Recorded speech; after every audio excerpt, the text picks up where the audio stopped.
میرا نام عمیر یاسین ہے۔ میرا تعلق آزاد کشمیر سے ہے۔ مجھے برطانیہ جانے کا بہت شوق تھا۔ میں چاہتا تھا مجھے کوئی ایسی لڑکی مل جائے جو برٹش نیشنل ہو تو میں اس سے شادی کے لیے تیار ہوں، چاہے وہ لولی لنگڑی گونگی بہری اپاہج ہو۔ مجھے اس کی عمر اور کردار سے بھی کوئی فرق نہیں پڑتا تھا، مگر نہ جانے کیوں میری اتنی شدید چاہت اور کوشش کے باوجود بھی میں ایسا کرنے میں ناکام رہا۔ خیر، جب برٹش نیشنل لڑکی کے انتظار میں بیٹھے بیٹھے میری عمر 30 سال کے ہندسے تک پہنچ گئی تو مجبوراً میں پاکستانی نیشنل پر شادی کے لیے راضی ہو گیا۔ مگر گھر والے مجھے جو بھی پاکستانی لڑکی دکھاتے میں اس میں کوئی نہ کوئی عیب نکال دیتا۔ ابھی میرے گھر والے میرے لیے لڑکی ڈھونڈ ہی رہے تھے کہ میری خالہ جو بہت عرصہ پہلے بیوہ ہو چکی تھیں فوت ہو گئیں۔ انہوں نے اپنے سوگواران میں ایک یتیم بیٹی ازن فاطمہ کو چھوڑا۔ ازن اس وقت FSC کی پیپر دے کر فارغ ہوئی تھی جب اس کی ماں کا انتقال ہو گیا۔ والدین کے انتقال کے بعد ازن فاطمہ میری ماں کی زیر کفالت آ گئی اور میری ماں نے میرا ازن سے نکاح کروا دیا۔ میری ماں نے مجھے ازن فاطمہ سے نکاح کے لیے یہ کہتے ہوئے تیار کیا تھا کہ ازن فاطمہ ایک یتیم لڑکی ہے جس کے آگے پیچھے کوئی نہیں۔ ازن سے نکاح کرنے میں تمہارا سب سے بڑا فائدہ یہ ہے، اگر تمہیں کوئی برٹش نیشنل لڑکی ملے تو تم اسی وقت ازن فاطمہ کو طلاق دے کر اس سے شادی کر کے برطانیہ چلے جانا۔ چونکہ ازن فاطمہ کی طرف سے بھی نکاح کے لیے حق مہر اور شرائط میں ہی طے کروں گی، اس لیے میں ہر صورت میں تمہارا ہی فائدہ سوچوں گی کیونکہ میں تمہاری ماں ہوں۔ دوسری بات، اگر تم غصے میں آ کر ازن فاطمہ کو ذلیل و رسوا کر لو تو بھی وہ تمہیں چھوڑ کر نہیں جائے گی کیونکہ اس کے پاس اور کوئی ٹھکانہ ہی نہیں ہوگا۔ میری ماں کی باتیں سیدھی میرے دل پر لگیں اور میں ازن سے نکاح کے لیے راضی ہو گیا۔ یوں ازن فاطمہ اور میں رشتے ازدواج میں بندھ گئے۔ ازن فاطمہ جو کہ اپنی ماں کی بے حد لاڈلی تھی، وہ اکثر میرے تلخ لہجے سے سہمی رہتی تھی۔ دوسرا، اس کے پاس برٹش پاسپورٹ نہ ہونے کی وجہ سے مجھے ویسے ہی اس پر غصہ آتا رہتا تھا کیونکہ میں نے ہمیشہ اپنی لائف پارٹنر کی صورت میں اپنا روشن مستقبل دیکھا تھا، جبکہ اس نے کالج سے چھٹی کے بعد کبھی گھر کی چار دیواری سے باہر قدم بھی نہیں رکھا تھا۔ میں نے یہ سوچتے ہوئے ازن فاطمہ کی تعلیم حاصل کرنے پر بھی پابندی لگا دی تھی کہ کہیں وہ پڑھ لکھ کر اپنے حقوق نہ پہچان لے اور میرے لیے مسائل نہ کھڑے کر دے۔ اس نے بنا چوں چاں کیے اپنا سب سے بڑا اور سب سے مہنگا خواب، اعلیٰ تعلیم حاصل کرنا، میرے لیے قربان کر دیا اور پڑھائی چھوڑ دی۔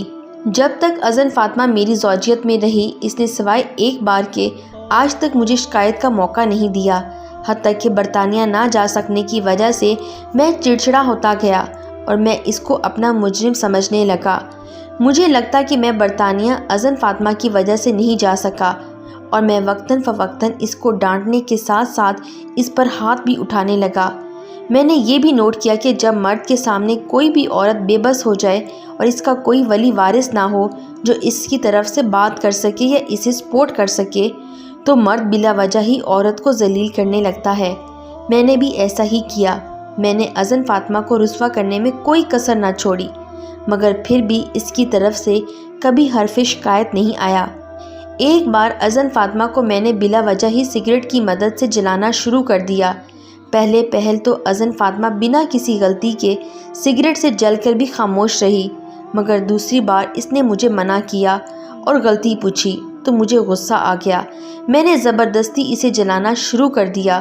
وہ زیادہ دیر میرا مقابلہ نہ کر سکی اور روتے ہوئے مجھے بد دعائیں دینے لگیں تو میں اور بھی طیش میں آ گیا۔ میں نے گرم چھری کی مدد سے اس کا اوپر والا ہونٹ ناک سے نیچے کاٹ دیا۔ میری ماں کو اس کی حالت کا پتہ چلا تو وہ اسے لے کر ہسپتال گئیں۔ علاج معالجہ کروایا تو ازن فاطمہ ٹھیک ہو کر گھر واپس آ گئیں، مگر اب وہ ٹھیک سے نہ کھا پاتی تھی، نہ بول پاتی تھی اور نہ ہی پی پاتی تھی۔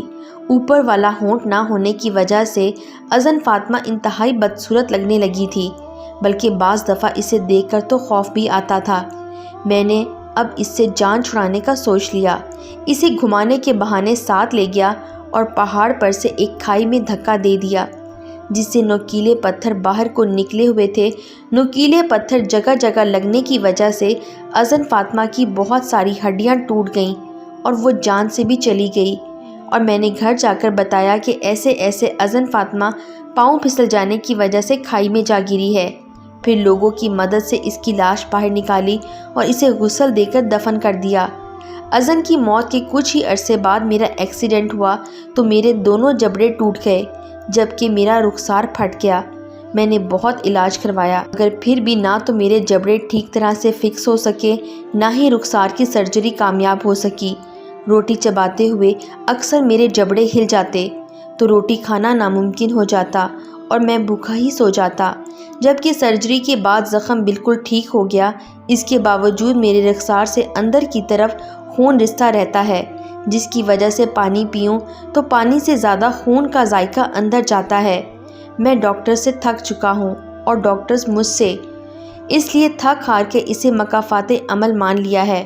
میں اذن فاطمہ کے ساتھ کیے گئے ظلم کا بدلہ چکا رہا ہوں اور آپ لوگوں کو نصیحت کر رہا ہوں کہ کبھی بھی کسی کو بے بس نہ سمجھنا، جس کا کوئی نہیں ہوتا اس کا خدا ہوتا ہے۔